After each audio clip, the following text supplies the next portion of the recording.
속전속결 입당 최재형, 윤석열 압박 커지나.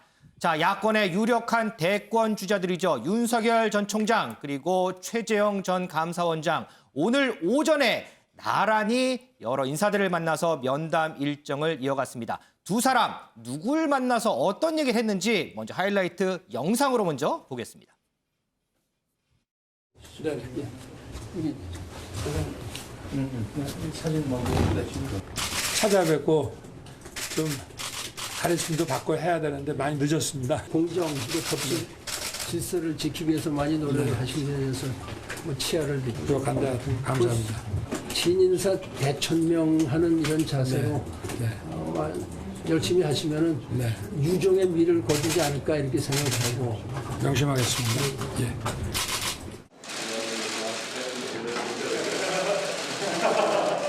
저희 당원 가입할 때 보면은 그 두 가지 방식이 있습니다. 그 모바일 온라인 당원 가입이 있고 또 종이로 가입하는 방식이 있습니다. 어떤 방식을 선호하십니까? 모바일로 한번 해보죠. 모바일로요? 예, 그러면은 명함 뭐 어떻게 하는지. 예. 제가 저희가 당원 가입할 때 제 명함 뒤에 보면은 이 QR 코드가 있습니다. 그래가지고 이거를 카메라에 켜셔가지고 네, 가입이 완료된 것 같습니다. 입당 신청이 완료되었습니다. 네, 똑같은 오늘 오전 10시입니다. 보신 대로 윤석열 전 총장, 반기문 전 유엔 사무총장을 만났고요. 최재형 전 감사원장, 이준석 국민의힘 대표를 만났습니다. 먼저 최재형 전 원장부터 짚어보겠습니다. 윤 전 기자, 영상에서 본 것처럼 오늘 이준석 대표 만나자마자 바로 입당해버렸군요. 네, 맞습니다. 어제 오후 5시에 이 권영세 대외협력위원장을 만나서 입당을 논의할 것이라는 내용 저희 전해드렸었는데요. 오늘 오전에 이준석 대표와 만남을 가졌거든요. 오전 10시에 만났는데 이 자리에서 바로 입당을 결정했습니다. 그리고 이 잠시 후 11시에 입당 기념 행사를 조금 전에 보신 것처럼 저렇게 했습니다. 네. 이 30대 당대표와 나란히 앉아서 모바일 방식으로 QR코드 촬영해서 입당 절차를 진행하는 모습 굉장히 인상적이었는데요. 이 사실 출입 기자들도 7월 중에 입당을 할 것이라는 건 어느 정도 예상을 하고 있었습니다. 그렇죠. 그런데 그게 오늘이 될 것이라는 건 출입 기자들도 몰랐고요. 이 심지어는 최재형 전 원장의 캠프에서도 몰랐던 일이라고 합니다. 아, 캠프에서까지요? 네, 일부만 오늘 아침에서야 알았다고 하는데 어제 회동을 했던 권영세 의원도 오늘 입당에는 확신이 없었던 것으로 전해지고요. 그러니까 밤새 고민한 끝에 오늘 아침 내린 결정으로 보여지기도 합니다. 정말 전격적이군요. 네, 최 전 원장 대내외적으로 이 좌고우면하지 않는 캐릭터로 굉장히 잘 알려져 있는데 한번 결정하면 직진하는 스타일. 이번에 입당을 결정하는 데에도 여지없이 보여준 겁니다. 이 부분 윤석열 전 총장과 대조적으로 보시는 분들이 굉장히 많은데요. 네. 윤 전 총장의 경우에는 이 지난 3월에 사퇴를 했는데 이 지난 6일 이준석 대표와 비공개 회동을 진행했지만 아직까지 입당을 할 건지 한다면 언제 할 건지 이 부분에 대해서 명확하게 하지 않고 있습니다. 네. 그런데 최 전 원장의 경우에는 지난달 28일 사퇴하고 지금까지 17일 됐는데 17일 만에 국민의힘 입당을 결정을 한 겁니다. 오늘 평당원으로 입당을 했다는 사실을 밝히면서 이 정권 교체의 중심은 국민의힘이어야 한다고 판단했다. 또 좋은 정치로 국민께 보답하겠다고 강조했는데요. 이때 모습 영상으로 확인해 보시죠. 오늘 제가 평당원으로 입당하는데 이렇게 그 대표님께서 직접 이렇게 환영해 주시는 것은 매우 특별한 배려라고 생각합니다. 예, 감사드리고 제가 정치를 시작하겠다고 마음먹은 이상 정치권 밖에서 비판적인 시각으로 바라보는 것보다는 정당에 들어가서 함께 정치를 변화시키는 주체가 되어야 된다는 것이 바른 생각이라고 판단을 했습니다. 지금 온 국민들이 고통받고 있는 이 현실하에서 정권 교체를 이루는 그 중심은 역시 제1야당인 국민의힘이 되어야 된다고 판단했습니다. 조금 전에 보신 것처럼 최 전 원장 이렇게도 이야기를 했습니다. 정치를 하겠다고 마음먹은 이상 밖에서 비판적인 시각으로 바라보는 것보다 정당에서 함께 정치를 변화시키는 주체가 돼야 한다는 게 바른 생각이라고 판단했다라고 얘기를 했는데요. 결국 당적을 두지 않고 연일 문재인 정부를 비판하고 있는 윤석열 전 총장을 겨냥한 발언으로 읽히기도 하고요. 또 이준석 대표가 특별한 배려를 해주셔서 감사하다는 얘기도 했는데 이 대표 이렇게 얘기했습니다. 수많은 미담과 정권의 부당함에 맞선 모습들이 큰 귀감이 됐다라면서 최 전 원장을 추켜 세우는 모습도 보였습니다. 윤 기자, 이제 최재형 전 감사원장이 아니고 국민의힘 평당원 최재형이 됐어요. 네. 행보에도 좀 변화가 있겠죠? 네, 맞습니다. 이 전격적인 입당 결정 이후에 기자들이 향후 행보에 대해서도 좀 문의를 했는데요. 일단 이 캠프 내 대변인은 두지 않기로 했다고 합니다. 직접 브리핑을 하고 또 자기 뜻을 전달을 하고 이 캠프에서는 이걸 지원하는 어떤 보조적인 역할만 하겠다라는 건데 이 최 전 원장 캠프 관계자는 최 전 원장이 원래 커뮤니케이션 좀 열려 있고 평소에도 다른 사람들의 말을 잘 경청한다라고 덧붙이기도 했습니다. 이 대변인을 두지 않기로 결정한 것에 대해서 최 전 원장은요. 전원 정치를 하지 않겠다는 의도도 있다라고 설명을 했는데요. 네. 이 부분 역시 윤 전 총장이 대변인을 통해서 전원 정치를 한다는 비판을 굉장히 많이 받아왔는데 그렇죠. 이걸 의식해서 좀 차별화 행보를 하는 것으로 평가가 되고요. 다만 대변인 대신 언론과의 소통을 지원할 보좌진은 충원한다는 방침입니다. 또 오늘 평당원으로 입당을 한 만큼 앞으로는 이 당내 의원들과 교감을 하면서 좀 인사를 하는 이러한 절차를 진행을 할 것으로 보이는데 이 캠프 관계자는 이 정책 준비 등에서 당의 도움을 받는 경우 준비 기간은 짧지만 더 큰 파괴력을 가질 수 있다고 예상한다고 밝히기도 했습니다. 소정수 의원님, 사실은 이제 최 전 원장 같은 경우는 대권 도전을 뭐 다음 주나 다다음 주 먼저 하고 7월 말쯤 입당하지 않겠냐 이런 생각이 좀 이런 평가가 좀 지배적이었어요. 그런데 캠프에도 알리지 않고 전격적으로 오늘 입당을 했어요. 이런 전격적인 입당 배경 어디에 있을까요? 지금 이제 최 전 원장이 느닷없이 입당하게 된 이 부분에는 윤석열 전 총장의 상황과 결부해서 봐야 필요가 좀 있지 않나 하는 생각이 듭니다. 최근에 윤 전 총장의 지지율은 계속해서 하락하는 흐름을 보이고 있거든요. 네. 그리고 이제 윤 전 총장을 둘러싼 여러 가지 환경들, 뭐 장모 법정 구속이라든지 아내와 관련된 의혹 제기라든지 이런 부분들에 대해서 윤 전 총장 측에서 효율적인 대응을 하지 못하고 있고 또 그런 부분을 상쇄할 새로운 이슈를 던지거나 네. 아니면 메시지를 내놓거나 이런 부분도 지금 이루어지고 있지 못합니다. 그러니까 쭉 이렇게 다니면서 사람을 만나서 이른바 반문재인 목소리만이 계속해서 나오고 있는 이런 상황이거든요. 그러니까 전체적으로 국민의힘에서도 마찬가지고 일반 국민들 사이에서도 윤석열 전 총장에 대해서 뭔가 이제 좀 문제의식을 좀 느끼면서 피로감도 느끼고 있는 그런 시점입니다, 지금이. 네. 윤 전 총장으로서 상당히 어떤 이 정치활동 선언을 한 이후에 위기를 맞고 있는 형국이죠.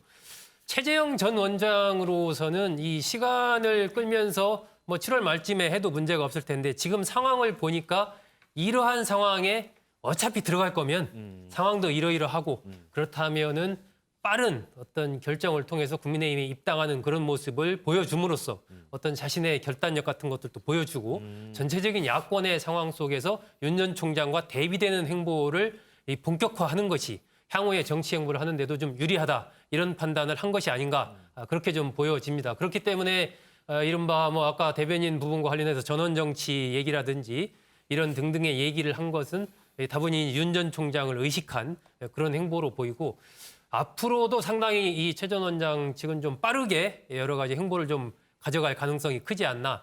결국 지금 최 전 원장으로서는 가장 이 불리한 부분이 낮은 인지도, 그렇죠. 조직력, 그리고 기타의 어떤 정책적인 부분이라든지 참모진 이런 부분들이거든요. 그런 부분들을 국민의힘에 빨리 입당함으로써 한층 좀 보완하는 그런 모양새를 가져가겠다라는 그런 의도로 좀 익힙니다. 하지만 여러 가지 이제 최 전 원장도 그동안에 정치활동 경험이 없고 계속 판사, 감사원장으로서만 해왔기 때문에 정책에 대한 준비라든지 이 정치 활동에 대한 경험 이런 것이 검증된 바가 없습니다. 그렇기 때문에 이 최 전 원장이 향후에 또 어떤 모습을 보여주느냐 이것에 따라서 어떤 지지율의 변화 이런 것들과 윤 전 총장 지지율의 변화 이런 부분들이 계속 비교 분석이 되면서 평가가 이루어질 것이기 때문에 일단 좀 두 사람에 대한 평가는 조금 상황을 좀 더 지켜봐야 될 것 같습니다. 자, 그러면 윤 의원님, 지금 소정수 의원이 윤 전 총장 직입 위기 상황이다 이렇게 평가를 했습니다. 자, 최 전 원장이 입당하면서 조명을 쫙 받아요. 이걸 보는 윤석열 전 총장 변화가 좀 있을까요? 글쎄요, 윤 총장은 검찰총장에서 물러난 지 118일 만에 정치 참여 선언하고요. 그리고 나서 지금 상당 시간이 지났는데도 아직까지 당과는 거리를 두고 있지 않습니까? 그걸로 보면 제3세력이라는 뭐 정당을 만드는 것까지는 아니라도 일단 국민의힘과는 대등한 위치든 뭐 아니면 뭐 저쪽은 정당이고 이쪽은 당기 필마이긴 하지만 지지율이라는 백업 장치가 있기 때문에 나중에 단일화라는 얘기를 할 수 있는 어찌됐든 대등한 상황이 가능하잖아요. 네. 지금 윤석열 총장으로서는 입당을 하기에는 1차 기회를 놓친 것 같다. 그리고 저는 뭐 최재형 감사원장이나 윤석열 검찰총장이나 물러난 직후에 뭘 직후라는 게 표현이 뭐 며칠 만이냐 최재형 감사원장처럼 17일 만인데 제1야당으로 바로 들어가 버리는 게 국민 또는 중도층에 있는 별로 이해관계를 갖고 있지 않은 분들에게는 이게 과연 어떻게 비춰질 것인가. 검찰총장이나 감사원장이라는 자리가 임기가 보장이 되는 이유는 정치적인 중립성을 보장하기 위해서였는데요. 현직에 있을 때 정권의 실제적인 민감한 사안을 건드렸다고 해서 탄압을 받았다. 그리고 또 대통령과 집권당에게 반기를 들었다. 아무리 그렇다 하더라도 그 두 자리에 있었던 분들이 나와서 얼마 되지 않아서 곧바로 제1야당으로 바로 들어가 버리는 게 과연 등만 있을 것이냐. 지금 우리 소정섭 의원이 얘기하신 것처럼 부족한 조직력, 또 낮은 인지도, 그리고 정책 참모들 이런 걸 보강하는 그 도움을 받는 플랫폼으로서 정당이 과연 등만 될 것이냐. 이건 분명히 실도 아마 상당 부분 감소할 것이다. 그렇다면 지금 득실을 따져서 오히려 득이 실보다 더 많으면 빨리 가는 게 나을 거다. 아마 이렇게 판단을 하지 않았을까 싶고요. 상대적으로 윤석열 전 총장은 최재형 전 감사원장이 먼저 선점을 해버린 상황이고 네. 아까 제가 실기라 1차 실기라는 말씀을 드렸는데 어차피 나중에 국민의힘의 내부의 경선이 상당 부분 진행이 되는 시점 언저리에 결국 지지율을 무기로 단일화 협상을 하는 쪽으로 가는 전략을 세운 거 아닐까 좀 그런 생각이 듭니다. 지금 이런 상태에서 어정쩡하게 윤석열 전 총장이 국민의힘에 입당을 하는 거는 등 떠밀려 가지고 그냥 가는 셈밖에 안 되기 때문에 지금은 선택 택지가 좀 줄어들었다. 저는 그렇게 보이네요. 자, 그러면 진짜 그럴까요? 같은 시간 앞서 영상 보신 것처럼 윤석열 전 총장은 반기문 전 유엔 사무총장을 만나고 있었습니다. 김은미 기자. 네. 두 사람의 만남도 만남이지만 어쨌든 현장에 취재 갔던 기자들은 최재형 전 감사원장 입당에 대한 윤석열 전 총장의 반응이 궁금했을 거예요. 그렇죠. 윤 전 총장 반응 어떤가요? 네, 안 그래도 그래서 기자들이 이 반기문 전 유엔 사무총장을 만나고 나오는 윤석열 전 총장한테 직접 이 최재형 전 원장이 이 국민의힘에 입당을 했는데 어떻게 생각하냐고 물었습니다. 뭐라고 얘기했는지 직접 들어보시죠. 정치를 시작하자마자 특정 정당에 쏙 들어가는 건 맞지 않다 이런 말씀을 하셨거든요. 뭐 말씀을 많이 드려서 제가 자꾸 그런 언급하는 것이 좀 부적절한 것 같습니다. 이미 여러 차례 말씀을 드렸고요. 최재형 전 원장님께서 조금 전에 입당을 했거든요. 그러니까 선 입당 먼저 한 전략을 사실상 정반대 전략을 취했는데 이건 뭐 전략이라기보다 그 정치를 하시는 분들의 그 각자의 선택을 저는 다 존중합니다.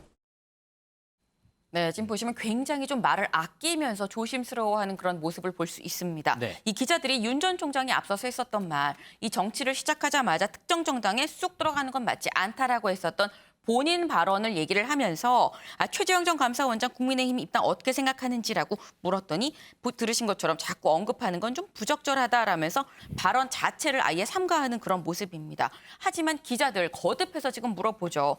최재형 전 원장은 윤 전 총장이랑 다르게 바로 입당하는 전략을 취했는데 라고 얘기를 하니까 여기에 대해서도 전략이라기보다는 이 정치하는 사람들 개개인의 선택을 다 존중한다라고 얘기를 하면서 이 최재형 전 원장이랑 좀 각을 세우지 않으려고 노력하는 모습을 보였습니다. 조금 전에 윤경호 위원 논평하고 좀 비슷한 얘기를 하는군요.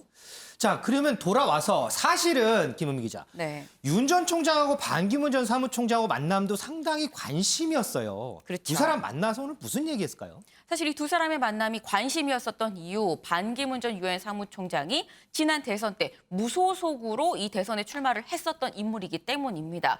그 당시에 무소속으로 이 출마 선언을 하고 이 불과 3주 만에 이 중도 포기를 하는 상황이 됐었었는데 이랬었던 반 전 총장이 대체 윤석열 전 총장한테 무슨 조언을 해줬을까 궁금할 수밖에 없죠. 이 윤 전 총장의 얘기에 따르면 이 국가 안보, 국가 간 동맹의 중요성에 대해서 이 얘기를 나눴다라고 합니다. 하지만 기자들이 궁금해하는 건 이 부분이 아니잖아요. 네. 그래서 기자들 참지 못하고 지난 대선 때 반기문 전 총장이 이 중도 하차한 얘기도 나눴습니까? 라고 단도직입적으로 물었습니다. 그랬더니 윤 전 총장 당시에 이 반 전 총장이 그 당시 사정을 얘기를 했었었는데 당시엔 당시 그 박근혜 전 대통령에 대한 갑작스러운 탄핵이 또 있었고 이 지금이랑은 나와는 상황이 좀 다르다라고 얘기를 했다. 그러니까 반기문과 윤석열은 다르다라고 지금 강조를 한 건데 반기문 전 총장 본인도 내 대선 경험은 좀 짧았다라고 얘기를 하면서 지금의 윤석열 전 총장과 당시에 나는 좀 다른 상황이다라고 얘기를 했습니다. 그런데 사실 이제 윤 전 총장이 정치에 입문할 때부터 반기문 전 사무총장이 거론이 많이 되긴 했어요. 그죠? 네. 자, 보시면 그 전에 계속 이제 거론됐던 게 어쨌든 이 제3지대, 다른 지대에 있다가 정치권으로 곧바로 들어옴에 있어서 반기문 전 유엔 사무총장 그리고 윤석열 전 총장 화면에서 보시는 것처럼 비교가 상당히 많이 됐었습니다. 그 두 인물 오늘 드디어 만남을 이어갔습니다. 자, 그러면 또 다른 얘기가 또 있는데 한번 들어보고 가겠습니다. 여권에서는요, 제2의 반기문이다 이런 식으로 비판 발언이 나오기도 했는데요. 이 부분에 대해서는 좀 어떻게 생각을 하세요? 비판은 자유니까 얼마든지 존중하겠습니다. 굉장히 그 국민의힘 입당 결정이 늦어지면서 야권 유권자들이 피로감이 더해지고 있다는 비판에 대해서 어떻게 생각하시는지? 저는 분명히 제가 어떤 정치적인 손해, 이불리를 떠나서 그런 손해가 있더라도 제가 한번 정한 그 방향에 대해서는 일관되게 제가 걸어가겠다고 분명히 말씀을 드렸고, 이동석 기자. 이 윤석열 전 총장 지금 본 것처럼 지금 여러 인물들을 만나면서 나름대로 좀 행보를 좀 이어가고 있어요. 그런데 글쎄요, 크게 부각이 안 되는 건지 이 부분이 지지율에는 좀 반영이 안 되는 모습인 것 같아요. 네, 맞습니다. 윤석열 전 총장의 지지율 27.8%의 지지율을 기록했습니다. 함께 차트를 보시면요. 6월 4주 대비 4.5%포인트 하락한 수치인데요. 이재명 지사는 26.4%를 기록했고요. 이낙연 전 대표는 15.6%로 이렇게 올라섰습니다. 이낙연 전 대표 무려 7.2%포인트 올라간 수치인데요. 윤 전 총장은 4개월 만에 처음으로 20%대로 하락한 반면 이낙연 전 대표는 상승세를 계속해서 이어가고 있는 겁니다. 여론조사 관계자는요, 이 현상에 대해서 윤 전 총장은 가족에 대한 의혹 공세의 영향을 받아 하락한 반면 여권 주자들의 경우 예비 경선 컨벤션 효과에 따른 지지층 결집 효과가 나타나고 있다고 전했습니다. 윤지영 기자, 다른 여론조사를 봐도 윤석열 전 총장이 지지율은 높아요. 하지만 추이를 보면 좀 주춤한 모습을 계속 보이고 있거든요. 네. 윤 전 총장 본인도 이 부분 신경 쓸까요? 아무래도 신경이 쓰일 수밖에 없겠죠. 오늘 반 전 총장을 만난 이후에도 이 자리에서 기자들도 이 지지율 하락세와 관련해서 물었거든요. 여기에 대해서 윤 전 총장 하락할 수도 있고 그런 거 아닌가라고 좀 의연한 모습을 보이기는 했습니다.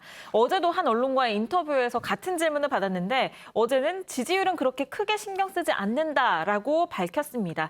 하지만 말씀드린 것처럼 아예 신경을 안 쓸 수는 없겠죠. 윤 전 총장 이렇게도 얘기를 했는데요.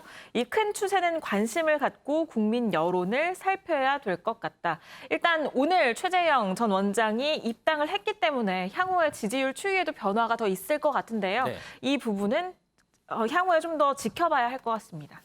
김은미 기자, 이렇게 윤 전 총장의 지지율이 주춤하는 상황, 여권에서는 어떻게 볼지 좀 궁금하네요. 네, 이 여권의 한 인물 꿩이 지금 추락하고 있다라고 얘기를 했습니다. 이 발언 대충 누군지 감이 가시죠? 바로 이 꿩 잡는 매를 자처한 이 추미애 전 장관입니다. 이 추미애 전 장관, 장모가 구속된 이후에 꿩은 추락하고 있고 나이의 비상은 계속되고 있다라고 본인의 장밋빛 미래를 점쳤는데 이 정세균 캠프에서 지금 현재 대변인인 이 전재수 민주당 의원, 국민들이 윤석열 전 총장의 실력이 형편없다는 걸 눈치를 챈 거다. 대한민국 국민의 수준을 충족시킬 수 없는 실력이다. 그래서 지금 이런 상황인 거다라고 비판했습니다. 자, 그리고요, 이 한편에서는 지금 이니셜 Y와 관련한 공자설 때문에 상당히 떠들썩합니다. 어제 국회에서도 이 문제 가지고 여야 의원들 난타전을 벌였는데요. 그 모습 영상으로 먼저 보겠습니다.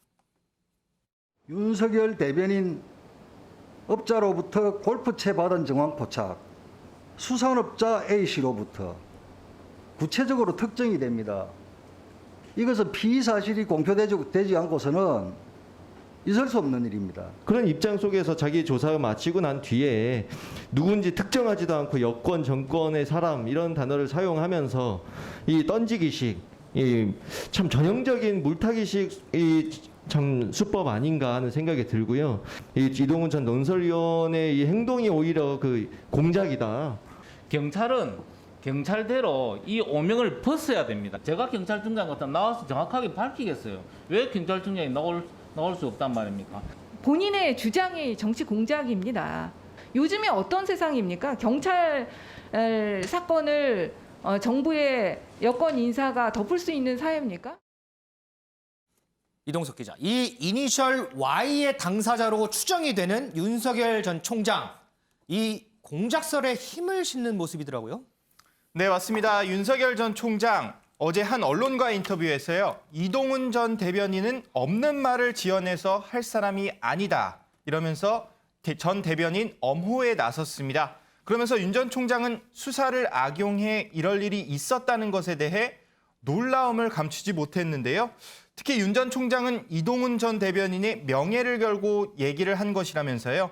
혐의 내용이 정치 선언을 하던 날에 공개됐다고 수사기관을 향한 노골적인 불만을 드러내기도 했습니다.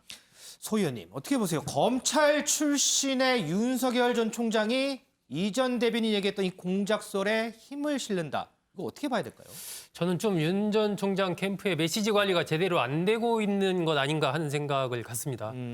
이동훈 전 의원이 이제 주장한 그건 공작이 있었다라는 주장을 한 거죠. 그런데 어쨌든 그 근거가 되는 부분에 대해서 명확하게 밝히지를 않았어요. 그 여권 인사가 누군지 그리고 실제로 그런 말을 한 것인지 그러면 그것을 뒷받침할 어떤 녹취록 같은 것이 있는 것인지 모든 것들이 알려지지 않은 상황에서 일단 공작이 있었다라는 부분만 얘기를 한 건데 그것에 대해서 물론 전제를 이제 깔고 얘기는 했지만 어떤 실제적으로 그럴 사람이 아니다라고 공격을 예상했지만 뭐 놀라웠다 이렇게 윤 전 총장 측에서 메시지를 낸 것은 저는 조금 성급하지 않았나 하는 좀 그런 생각이 듭니다. 지금 나오는 보도만 봐도 이 사건 자체가 이미 뭐 4월부터 시작이 돼가지고 이 전 의원이 입건된 것이 5월 말에 이미 입건이 됐다라고 그렇죠. 이제 알려져 있고 그리고 대변인이 된 게 6월 10일 아닙니까? 네. 저는 저것도 사실 좀 의문스러워요. 이미 입건이 된 상태에서 본인도 어느 정도 인지를 했을 텐데 왜 그런 상태에서 대변인을 맡았을까 하는 의문이 좀 있는데 어쨌든 이 전 의원의 주장 뭐 육하원칙의 근거에서 정확한 근거를 가지고 이 얘기를 한 상황이 아니기 때문에 그것에 대해서 윤 전 총장이 저런 메시지를 낸 부분은 조금 성급했다라고 생각이 들고요. 이 대선은 이 지상전이 아니고 공중전이거든요. 그렇기 때문에 윤 전 총장이 하나하나의 부분, 사람 만나는 얘기 아까도 나왔지만 이런 부분보다는 큰 틀에서의 어떤 이 메시지를 어떻게 내느냐 이것이 굉장히 중요한 시점인데 지금 윤 전 총장의 행보를 전반적으로 본다면 이 사람을 만나는 부분에서나 그러니까 누구를 만날 것인가 이런 부분에서나 만나서 어떤 얘기를 할 것인가 하는 그런 부분에서나 사안에 대한 판단 속에서 어떤 자신의 입장을 내는 것 이런 전체적인 부분들이 좀 판단하는 이 컨트롤 타워 뇌의 기능에 좀 문제가 있는 것 아닌가 하는 그런 생각이 듭니다. 조금 전에 소종섭 의원이 언급했던 부분 정리를 한번 해보겠습니다. 일단 먼저 4월 초에 경찰이 가짜 수산업자 김모 씨를 그 조사하면서 이동훈 전 대변인의 금품 수수 혐의에 대해서 진술을 확보를 했습니다. 그리고 5월 말에 청탁금지법 피의자로 입건을 했고요. 그 뒤에 6월 10일 날 윤석열 전 총장 대변인에 임명된 이런 타임테이블을 가지고 있습니다. 그리고 경찰 조사를 받으면서 여권 인사 Y를 치고 도와주면 없는 일로 해주겠다라는 공작설, 소위 공작설을 얘기했습니다. 윤정 기자, 네. 이 상황에서 이 설은요, 여기 있는 여권 인사, 이 사람이 누군지 이동훈 전 대변인이 밝히면 바로 끝나는 거거든요. 네. 어때요? 밝힐 마음이 있어 보여요? 글쎄요, 그 부분을 아직 밝히지는 않고 있고요. 다만 이렇게 얘기를 했습니다. 이 지난달 29일에 뇌물수수 의혹을 최초 보도한 그 단독 보도가 어떻게 나왔는지 그 경위를 알아보라라는 건데요. 네. 이 자신의 허락도 없이 이름과 얼굴을 밝히고 도대체 이 기사를 누가 흘렸는지를 취재해 보라는 건데 결국에는 경찰과 언론이 어떤 유착돼 있을 가능성을 제시한 것으로 보입니다. 다만 여기에 대해서도 명확한 근거는 없는 상황이고요. 이 최초 보도한 매체의 경우에는 이 취재진이 수산업자 실체를 확인하는 과정에서 현장 취재를 했고 그런 걸 통해서 이 취재된 내용을 보도한 것이다라고 밝혔습니다. 윤경호 의원님, 기자 입장에서요. 취재원이 누구냐 이렇게 물어보면 이 사람한테 이런 얘기를 들었습니다. 이거 가르쳐주는 기자가 없잖아요. 이 전 대변인도 기자 출신인데 아마 누구보다 더 잘 알고 있을 거거든요. 그런데 최초 보도한 기자를 취재해보라. 이거 납득하세요? 그게 바로 자가당착이 돼버렸는데요. 기자 출신에 대한 신뢰를 몽땅 다 통째로 지금 실추시키게 만든다. 이동훈 씨가 얘기한 그 공작이라는 말이 먹힐 거였으면 6월 29일 아침에 이를테면 뭐 보도를 통해서든 아니면 뭐 흘러나왔던지 간에 저 사실이 공표가 됐잖아요. 네. 그러니까 피의 사실 공표이든 뭐든 간에 시중에 알려졌습니다. 그리고 그날 그 시간 이후에 윤석열 전 총장이 정치 참여 선언을 했어요. 네. 그렇다면 제가 만약에 이동훈 씨 입장이었다면 바로 그날 즉각 나서서 저 얘기를 했을 거예요. 만약에 저게 사실이라면. 네. 그런 점에서 우리 소 의원이 이미 지적했습니다만 육하원 측에도 맞지도 않고 근거도 지금 제시를 못하고 더군다나 그 보도로 알려진 JTBC에 가서 물어봐라라고 얘기한 게 정말 기자 생활을 20년 이상 한 사람이 맞느냐라는 의문을 제기할 만큼 지금 스스로가 궁지에 몰려져 있는 상황인 것 같고요. 윤석열 전 총장 본인과 윤석열 전 총장의 캠프에서는 이 이동훈 대변인 인선부터 시작해서 이 이후에도 지금도 진행되고 있는 이동훈 대변인과 관련된 이 사안의 심각성을 제대로 지금 파악을 못하고 있는 것 같다는 느낌이 들어요. 이게 그냥 간단히 끝날 일이 아니고 방금 앵커도 타임테이블을 지적하면서 잘 정리를 했습니다만 이미 진술은 경찰에 확보가 돼 있었고 더군다나 청탁금지법으로 이미 피의자 입건까지 돼 있고 그 다음에 대변인의 임명이 되면서 이게 오히려 더 커져버린 거죠. 만약에 이동훈 조선일보 전 논설위원이 이 윤 총장의 대변인이 되지 않았다면 이렇게 크게 다뤄지지 않을 수도 있어 보여요. 그런 점에서 오히려 선후가 지금 바뀌어 있기 때문에 제가 보기에는 윤석열 전 총장 쪽에서 지금 시중의 여론이나 사태가 어떻게 지금 흘러가고 있는가에 대한 심각성을 다시 한번 점검을 하는 게 맞지 않을까 싶습니다. 지금 이동훈 전 대변인 발언에 대해서 여기저기 비판이 나옵니다. 여러 들으신 것처럼 과연 이동훈 전 대변인이 다시 한번 나서서 좀 더 정확한 해명을 할지 이 부분 좀 더 지켜봐야 될 것 같습니다.